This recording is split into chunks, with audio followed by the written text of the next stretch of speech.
Electrocardiograph. Electrocardiograph किसी भी व्यक्ति का हार्ट की एक्टिविटी को डिटेक्ट करने के लिए किया जाता है कि उस व्यक्ति की हार्ट नॉर्मल चल रही है या एबनॉर्मल। तो एबनॉर्मलिटीज़ को फाउंड करने के लिए अपन इलेक्ट्रोकार्डियोग्राफ करते हैं। देखना, जैसे कोई भी ह्यूमन है, ठीक है, तो उस ह्यूमन के हार्ट में क्या दिखेगा अपन को? इलेक्ट्रिकल सिस्टम दिखेगा। क्या दिखेगा? इलेक्ट्रिकल सिस्टम, जिसको अपन नोडल टिश्यू बोलते हैं, ठीक है। तो ये तो हो गया ऐसे नोड, ये हो गया ऐसे नोड, ये हो गया एवी नोड, और ये हो गया बंडल ऑफ हिज, और यहाँ से क्या बन जाएंगे? पुरकिंजे फाइबर्स, ठीक है, जो वेंट्रिकल्स को सप्लाई देते हैं, ठीक है। अब जैसे ही कोई भी ऐसे नोड वो इलेक्ट्रिकल इम्पल्स जनरेट करेगा, वो इलेक्ट्रिकल इम्पल्स कहाँ जाएंगे? एट्रियम में जाएंगे, ठीक है। और कहाँ जाएंगे? सीधे किसके पास जाएंगे? एवी नोड के पास में जाएंगे।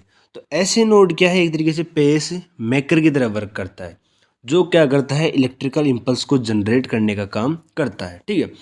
तो अब इस पूरे हार्ट में किस किस तरीके से कौन कौन सी एक्टिविटी होगी, हार्ट की मसल्स की क्या एक्टिविटी होगी, और कौन सा पार्ट हार्ट का कब कॉन्ट्रैक्शन करेगा, उन सब का अपन क्या दे रहे हैं? एक ग्राफिकल रिप्रेजेंटेशन दे रहे हैं। इस तरीके से अपन क्या दे रहे हैं? ग्राफिकल रिप्रेजेंटेशन दे रहे हैं।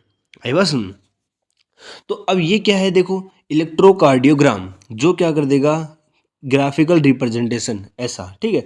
और जो मशीन ये इलेक्ट्रोकार्डियोग्राम बनाती है उसको क्या बोलते हैं? इलेक्ट्रोकार्डियोग्राफ। तो इलेक्ट्रोकार्डियोग्राफ क्या है? इंस्ट्रूमेंट है। क्या है? इंस्ट्रूमेंट है, जो क्या करेगा? इस तरीके का ग्राफिकल रिप्रेजेंटेशन देने का काम करेगा।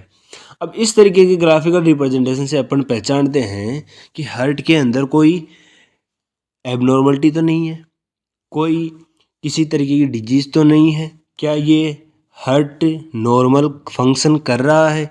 इन सब चीज़ों को अपन आइडेंटिफाई करते हैं ईसीजी के थ्रू। तो ईसीजी क्या है? एक ग्राफिकल रिप्रेजेंटेशन है जो एक मशीन के अंदर मशीन के हेल्प से किया जाता है। अब इस मशीन में क्या किया जाता है? जैसे कोई ह्यूमन है, ठीक है, जैसे एक डायग्राम के थ्रू समझाता हूँ मैं तुमको। ये एक ह्यूमन है, ठीक है। अब इस ह्यूमन के क्या, यहाँ पर ईसीजी मशीन है, ठीक है। अब ईसीजी मशीन से क्या निकलेगी? तीन तरीके की, 3 टाइप्स की लीड्स निकलेगी, ठीक है।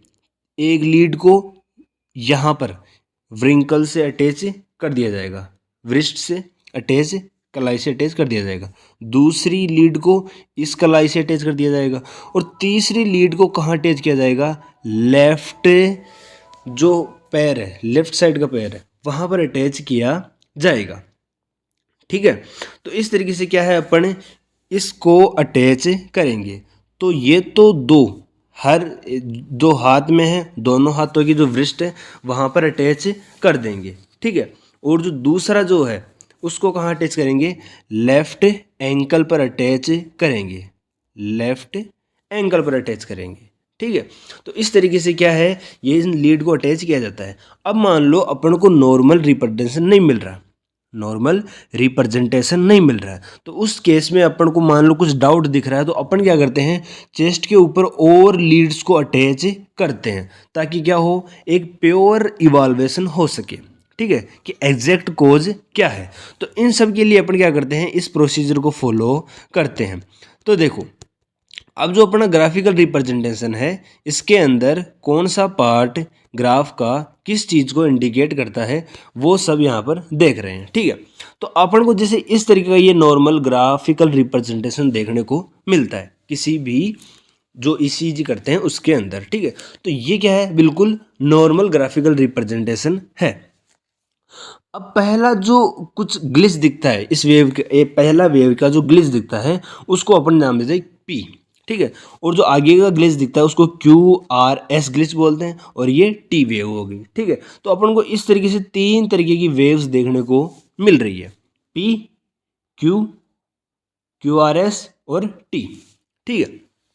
अब देखो, जैसे ही पी वेव की बात आती है तो देखो ये अपना हार्ट है, यहाँ पर ये ऐसे नोड हो गया, ये एवी नोड हो गया और ये पुरकिंजे फाइबर्स बंडल ऑफ हिंज वगैरह आ गए, ठीक है। अब देखो जैसे ही पी वेव की बात आती है तो पी वेव कब जनरेट होती है, जब ऐसे नोड के अंदर क्या होता है, डीपोलराइजेशन देखने को मिलता है, ठीक है। ऐसे नोड के अंदर डीपोलराइजेशन हुआ मतलब एट्रियम के अंदर, पूरे एट्रियम के अंदर अपन को कॉन्स्ट्रिक्शन देखने को मिलेगा, मतलब डीपोलराइजेशन देखने को मिलेगा। तो जो अपनी पी वेव है वो पी वेव हमेशा कब देखने को मिलेगी, जब कौन एक्टिव होगा, अपना ऐसे नोड एक्टिव होकर एट्रियम को कॉन्ट्रैक्शन करने के लिए बोलेगा। तो जैसे ही अपना एट्रियल दोनों लेफ्ट और राइट एट्रियम कॉन्ट्रैक्शन करेंगे तब जनरेट होती है पी वेव, ठीक है। अब सेकंड आती है क्या, क्यू आर एस। अब क्यू आर एस के अंदर देखो अपन ने डिपोलराइजेशन तो कर दिया, लेकिन अपन यहाँ पर रिलैक्स फॉर्म को नहीं दिखा पा रहे, किसकी, एट्रियम की। क्यों, क्योंकि ये जो एट्रियम है, एट्रियम ने जैसे ही कॉन्ट्रैक्शन किया, इसका कॉन्ट्रैक्शन को खत्म होते ही क्या हो जाता है, वेंट्रिकल कॉन्ट्रैक्ट करना शुरू कर देता है। मतलब एवी नोड ने वेंट्रिकल को सिग्नल भेज दिया, ठीक है।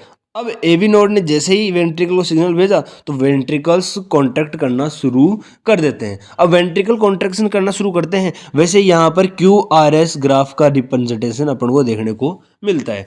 तो जो क्यू आर एस है ये क्या काय को दिखाता है, डीपोलराइजेशन ऑफ वेंट्रिकल्स को दिखाता है। लेकिन जो अपना एट्रियम है, एट्रियम के रीपोलराइजेशन को नहीं दिखा पाता। क्यों, क्योंकि जो रीपोलराइजेशन है एट्रियम का वो इसके साथ मर्ज हो गया, तो अपन को वो क्लियर देखने को नहीं मिलता। जैसे पी वेव तो अपन को दिख गया आसानी से, लेकिन जो काय को दिखाती है अपनी एट्रियम के कॉन्ट्रैक्शन को दिखाती है, मतलब डीपोलराइजेशन ऑफ एट्रियम, ठीक है।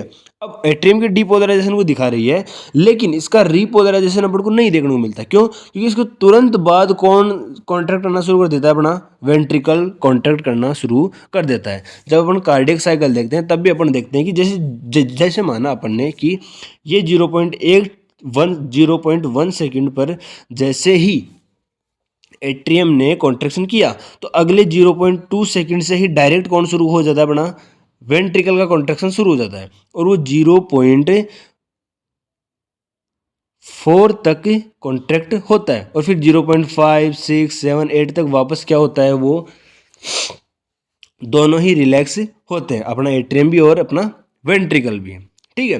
तो इस तरीके से क्या है, कार्डियक साइकिल पढ़ाया था मैंने, पढ़ाया नहीं शायद, अभी लेक्चर नहीं लिया मैंने, ठीक है। तो उसमें भी देखते हैं अपन कि क्या होता है कि जब भी तुरंत बाद जैसे ही एट्रियल कॉन्ट्रैक्शन करता है, उसकी कॉन्ट्रैक्शन को जैसे ही खत्म होता है, खत्म होते ही किसका कॉन्ट्रैक्शन शुरू हो जाता है, वेंट्रिकल का। तो वेंट्रिकल का रिप्रेजेंटेशन दिखाने लग जाती है, ठीक है। तो जो पी वेव है वो तो किसको दिखाती है, एट्रियम के डीपोलराइजेशन को। क्यू आर एस वेव है ये किसको दिखाती है, वेंट्रिकल के डीपोलराइजेशन को, ठीक है। और जो अपनी टी वेव है ये किसको दिखाती है, वेंट्रिकल के रीपोलराइजेशन को, वेंट्रिकल के रीपोलराइजेशन को दिखाती है। रीपोलराइजेशन मतलब रिलैक्स फॉर्म को दिखाती है कि वापस क्या हो गया, वेंट्रिकल अभी डायस्टोलिक फेज के अंदर एंटर कर गया, ठीक है। तो पी वेव किसको दिखाएगी, सिस्टोलिक फॉर्म ऑफ एट्रियम, मतलब एट्रियम का कॉन्ट्रैक्शन, मतलब एट्रियम का डिपोलराइजेशन, ठीक है। क्यू आर एस वेव किसको दिखाएगी, अपने वेंट्रिकल के डिपोलराइजेशन को, वेंट्रिकल के कॉन्ट्रैक्शन को, या वेंट्रिकल के सिस्टोलिक फॉर्म को दिखाएगी, आई बात समझ में। और जो अपनी टी वेव है वो टी वेव किसको दिखाएगी, अपने जो अपना वेंट्रिकल है उसकी रिलैक्स्ड फॉर्म को दिखाएगी, मतलब वेंट्रिकल अब रिलैक्स्ड हो रहा है, या डायस्टेलिक फॉर्म या रीपोलराइजेशन ऑफ वेंट्रिकल को दिखाएगी, ठीक है। और जो अपना एट्रियम है इसका रीपोलराइजेशन इस क्यू आर एस के साथ क्या हो गया, मर्ज हो गया, जो अपन को दिख नहीं पा रहा, ठीक है। तो इस तरीके से क्या है, अब इसके अंदर कोई भी जो एबनॉर्मलिटीज अपन को देखने को मिलती है, उससे कोई भी जैसे इलेक्ट्रिकल कंडक्ट में कोई भी एबनॉर्मलिटी होगी तो ये क्या है, ये नॉर्मल ग्राफ अपन को देखने को नहीं मिलेगा। कोई भी हार्ट अटैक का पेशेंट आएगा उसके अंदर भी ये नॉर्मल ग्राफ देखने को नहीं मिलेगा। कोई भी जो हार्ट मसल्स के अंदर ब्लड फ्लो कम हो रहा है तब भी ये अपन को देखने को मिलेगा नहीं मिलेगा। Coronary artery disease, angina pectoris, कोई भी डिजीज हो या एबनॉर्मलिटीज हो, तब अपन को ये क्या है, नॉर्मल ग्राफिकल रिप्रेजेंटेशन देखने को नहीं मिलता है। ठीक है।